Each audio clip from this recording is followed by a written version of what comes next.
Salut, wow, 400 vues, wow, bah c'est cool, hein, franchement. Salut donc, comme ce mois de juillet, il n'y a rien à se mettre sous la dent de bien intéressant en termes de sortie d'albums, je me suis dit qu'il serait enfin temps de commencer un nouveau concept en vous parlant sur ma chaîne d'albums qui ne sont pas vraiment récents, mais qui sont mes albums préférés ou qui sont, à mon sens, des albums assez significatifs ou importants. Et dans cette vidéo, on va justement commencer ça en s'attardant sur deux albums de musique électronique, en commençant tout de suite avec GeoGaddy.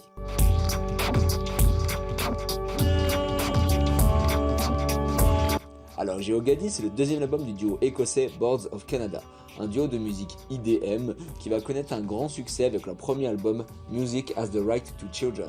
Un album qui va montrer le style du duo pour une musique nostalgique, principalement fait avec des instruments analogiques et usant beaucoup de samples et aussi avec une grande pincée de mystère. Ce premier album a connu dès sa sortie un énorme succès auprès de la critique, qui l'a rapidement appelé comme une pierre majeure de l'histoire de la musique électro. Carrément ouais. Il était donc normal que le deuxième album du duo soit énormément attendu.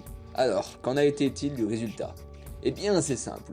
Le duo a sorti à mon avis leur meilleur album et clairement une autre pierre marquante dans la musique électro, et ce pour de multiples raisons. Bon alors déjà musicalement on reste sur du sample et de l'analogique, et on a un son chaud pendant tout le disque et des morceaux parfaitement bien composés avec une grande variété sur les rythmes et les sons entendus. En soi, le disque garde un son psychédélique qui atteint son apogée avec les morceaux Down Curious ou If You Could Feel the Sky, mais aussi un son super atmosphérique qui emprunte beaucoup à la musique ambiante avec une volonté de dérouter nos sens et nos personnes en faisant beaucoup de sons sombres et glauques. Par exemple, si là je vous mets le troisième morceau, que je vous mets une photo d'un mec qui sourit et que je l'assombris, et ben voilà, pouf, vous allez faire des cauchemars toute la nuit, salut! Non mais plus sérieusement, ce troisième morceau, Beware the Friendly Stranger, ressemble les caractéristiques évoquées plus haut, avec un son chaud, un sample de feu et une ambiance malsaine et glauque. Et c'est pas pour rien qu'il a été utilisé pour la série Salad Fingers sur YouTube. D'ailleurs si vous connaissez pas Salad Fingers, bah voilà un court extrait. Hello. I like rusty spoons. I like to touch them. The feeling of rust against my salad fingers is almost orgasmic. Et cette fascination malsaine et morbide est présente sur tout le disque. Les titres des morceaux font référence par exemple à des événements glauques, comme le morceau Julie and Candy qui pourrait faire référence à l'histoire de Candace et Newborn, que je ne vais pas raconter parce que c'est beaucoup trop hardcore sur YouTube, mais en gros c'est une affaire sur une gamine morte à cause d'une thérapeute au prénom du Julie, tiens, qui a eu lieu quelques années avant la sortie de GeoGaddy. Ou alors le morceau 1969, année des événements autour de Charles Manson. Si c'est pas ça, les titres nous indiquent des détails dans les morceaux, comme le morceau The Devil is in the Details par exemple, qui indique qu'à la fin du morceau, il y a bel et bien un truc caché, oui. Oui, parce qu'il y a plein de messages cachés à l'envers dans tout le disque, et mieux encore, l'album entier à l'envers sonne presque aussi bien qu'à l'endroit, c'est dire la force qui se cache derrière ce disque. Et le duo le sait bien puisqu'ils ont rajouté le dernier morceau Magic Window, un morceau entier de silence à la John Cage, juste pour arriver à la valeur totale de 66 minutes et 6 secondes, le nombre de la bête. Mais malgré ces entités diaboliques qui semblent entourer tout le disque, GeoGaddy est un album qui est aussi une ode à la nostalgie, comme le dit le groupe en interview. Pour nous, associer la musique électronique avec le futur et la technologie est un cliché. Si on est aussi intéressé par ce domaine, notre musique est influencée par plus d'idées que ça. Et ce n'est pas juste sur vouloir revivre le passé. On parle du thème d'une enfance perdue parce que c'est un thème qui nous est très cher et qui donne une grande inspiration dans sa tristesse. L'album a une aura nostalgique sur tout le disque, il n'y a pas photo. Que ce soit avec les samples d'enfants sur plein de morceaux qui sont presque là pour hanter le disque. Pour moi, ce disque parle justement de passer de notre enfance à notre vie d'adulte. Et le morceau Down Curious encore une fois, avec ses pads lourds et saturés, représente pour moi la lumière qui efface notre enfance. Alors oui, là je vais hyper loin, mais c'est pour vous dire que c'est un genre de disque qui t'inspire grandement. Et ce, sans parole ou du moins sans chant. Alors je pourrais encore disserter super longtemps sur cet album, en essayant de vous convaincre de la force qui se cache dedans et qui nous veut du mal, en parlant de cette pochette qui de loin me fait penser au diable alors que c'est juste des arbres et des hommes. Mais au final, je préfère vous dire d'écouter vous-même le disque, et de me dire ce que vous en avez pensé. C'est un album assez ambiant, qui laisse justement beaucoup travailler notre imagination. C'est peut-être ça qui me rend aussi bavard sur ce disque. Et justement, en parlant de musique ambiante qui fait travailler l'imagination, Replica, le cinquième album du projet One Tricks Point Never, le projet de Daniel Lopatin, l'homme en quelque sorte responsable de la création d'un des genres de musique électronique les plus tendances de ces dernières années, la Vaporwave avec son album Echo Jams Volume 1, sorti le 8 août 2010. Mais sous le nom d'OPN, Lopatine tente plein de trucs toujours dans un domaine de musique ambiante, mais c'est avec Replica qu'il va prendre un vrai envol en abandonnant ses synthés pour travailler principalement avec des samples. Et des samples majoritairement issus de produits ou de pubs des années 80 ou 90. Et donc ici l'objectif est de se servir de ces samples, comme dit Lopatine, pour leur trouver un sens aujourd'hui et d'utiliser chaque bruit de ces samples pour en faire un son. Et le résultat, eh bien je vous laisse écouter.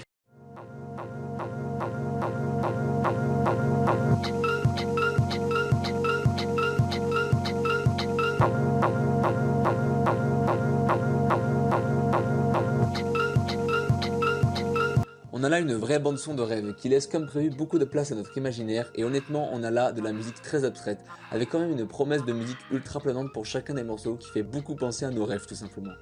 Et pourtant c'est fait avec si peu de choses. En effet Lopatine a dit avoir utilisé maximum 8 pistes pour tous les morceaux de l'album et beaucoup utilisé de la répétition comme vous verrez en écoutant l'album et du minimalisme pour construire les morceaux. Par exemple le premier morceau Andro est simplement composé de 3 pistes. 2 synthés pour les pads et un sample d'un mec qui dit waste, super étiré. Pareil pour le morceau Child Soldier qui utilise des samples d'une pub de McDonald's. Si je vous parle de cet album, c'est pour vraiment aborder un album abstrait sans vrai message, mais qui pourtant laisse énormément imaginer nos propres messages et significations sur ce qu'on entend. Et ce seulement en une quarantaine de minutes et avec peu d'éléments. Le travail de Lopatine, à mon sens, a toujours essayé de garder cette promesse malgré les divergences dans le son par la suite. Que ce soit avec Garden of Daylight en 2015, qui a un son plus agressif par exemple, ou alors carrément l'album Age Of sorti l'année dernière où ici on entend pour la première fois Daniel Lopatine chanter avec sa voix, modifiée bien sûr, mais chanter quand même. Et pour moi ce Replica est une pierre majeure de la musique de cette décennie, puisqu'il fait finalement toujours autant de sens dans la scène actuelle électronique avec la vague d'artistes qu'on a qui repoussent les limites de ce genre, comme Sophie par exemple, ou bien Arca. Un album donc qui prouve qu'on n'aura sûrement jamais atteint les limites de la musique électronique, et 2 albums dans cette vidéo qui sont parfaits pour rêver pendant ces longues soirées d'été assis devant votre ordinateur. Ah oui, et Musilac, bah voilà un résumé.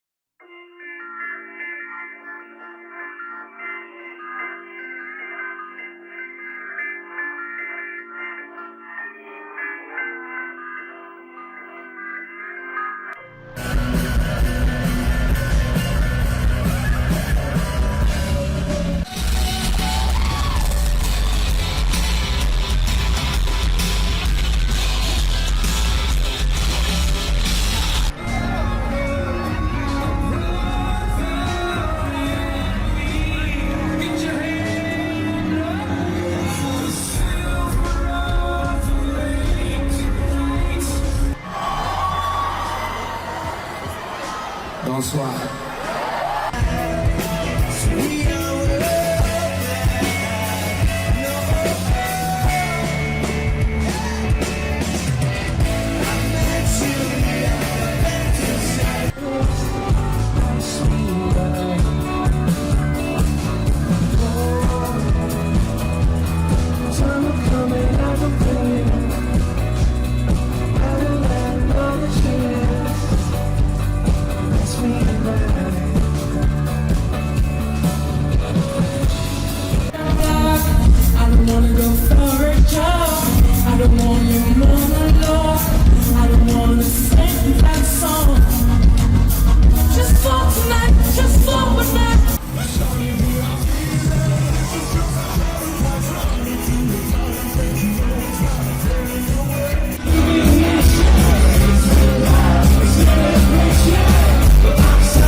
Mais du coup c'est pas une vraie vidéo dessus. Je me casse.